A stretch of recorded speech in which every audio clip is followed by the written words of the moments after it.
ব্যবসা আমি সামলাবো না। শুরু করিস। ঈশান, বাবা তুই তখন খাবার টেবিল থেকে মনটা খারাপ করে উঠে আসলি। আমার খুব খারাপ লাগছিল, অনেক কষ্ট পেয়েছি বাবা। কিছু মনে করিস না, আমার সংসারটা আর আগের মতো নাই। এই ঝুট ঝামেলা এইসব প্রতিদিনের ব্যাপার। কি করব বল, এই বাসায় প্রতিদিনই এরকম হয়। না না মামি, আসলে কিছু মনে করি নেই, এটা তোমাদের ফ্যামিলি ম্যাটার। হ্যাঁ, এখানে আমার আর তেমন কি বলার আছে বলো। কিন্তু আসলে একটা জিনিস খারাপ লাগে কি, বড় মামার তো আসলে টাকা পয়সা নাই।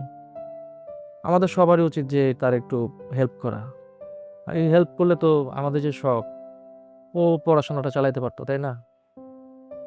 দেখি আমি যাওয়ার সময় শখের হাতে হয়তো কিছু টাকা দিব আর কি, আর বড় মামার সাথে দেখা করে একটু যতটুকুন পারি হেল্প করব।